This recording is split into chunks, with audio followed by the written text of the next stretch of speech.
L'essentiel sur les commissions d'appel d'offres.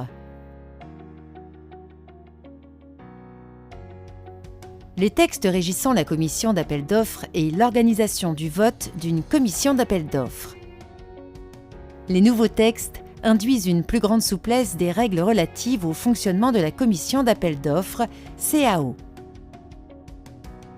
Ces nouvelles dispositions ne s'appliquent que pour les marchés publics, pour lesquels une consultation a été engagée à compter du 1er avril 2019. Désormais, l'ensemble des dispositions relatives à la commission d'appel d'offres figurent au sein du Code général des collectivités territoriales. La commission d'appel d'offres est désormais régie par les articles L 1414-2 à 1414-4 du Code général des collectivités territoriales, ainsi que l'article 1411-5 de ce même code pour ce qui est de sa composition. Les membres sont élus au scrutin de liste, suivant le système de la représentation proportionnelle avec application de la règle du plus fort reste, sans panachage ni vote préférentiel, et non aux dispositions du Code général des collectivités territoriales. Ce scrutin permet le respect de l'expression du pluralisme des élus.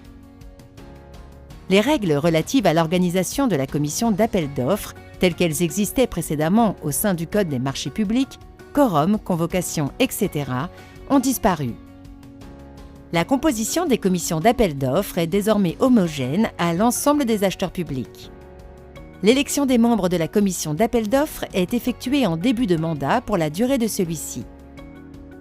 Afin de faciliter le remplacement du membre titulaire définitivement empêché, il faut veiller à ce que l'élection se fasse par liste et numéro d'ordre.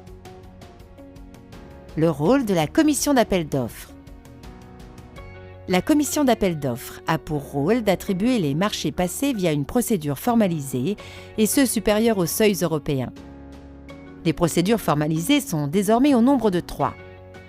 Appel d'offres, ouvert ou restreint, procédure concurrentielle avec négociation, dialogue compétitif.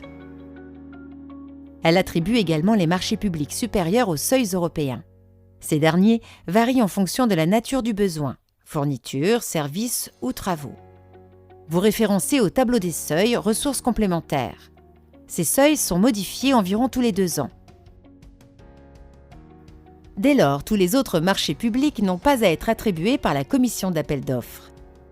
Toutefois, certaines structures souhaitent passer certains de leurs marchés pour avis consultatif auprès des membres de la commission d'appel d'offres. Celle-ci est alors réunie en qualité d'organe consultatif. Concernant les avenants au marché public, seuls ceux relatifs aux procédures obligatoirement attribuées par la commission d'appel d'offres et dont le montant est supérieur à 5% font l'objet d'un passage en commission d'appel d'offres. Enfin, la commission d'appel d'offres n'est plus compétente pour l'élimination des candidatures, des offres inappropriées ou des offres irrégulières. Ainsi, il faut bien distinguer le rôle de la commission d'appel d'offres en fonction du dossier qui lui est soumis. Si le dossier entre dans le champ d'application obligatoire, la commission d'appel d'offres a un rôle d'attribution et, à défaut, elle aura alors un rôle consultatif, l'attribution relevant du pouvoir adjudicateur.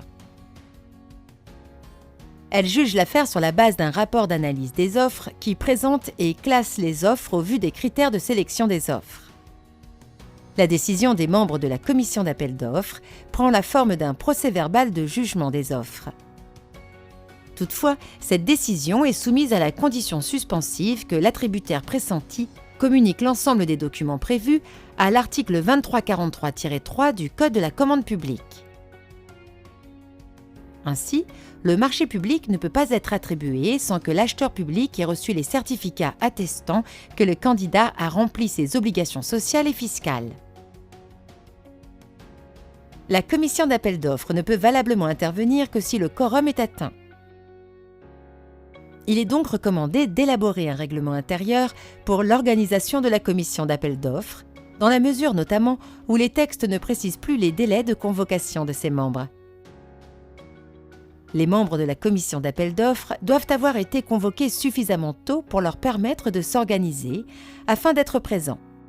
Il n'y a désormais plus de délai de convocation obligatoire. Toutefois, il est recommandé de s'inspirer des anciennes pratiques de délai de convocation, celles-ci ayant été validées juridiquement. La forme de la remise de la convocation est libre, papier, voie électronique, etc. Mais le délai de convocation doit pouvoir être attesté. La préparation implique une multitude d'acteurs, agents, élus.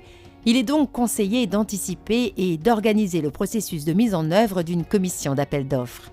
Cette préparation permettra d'optimiser le temps des agents et des élus le jour J, tout en garantissant une sécurité de la procédure et une traçabilité complète de celle-ci.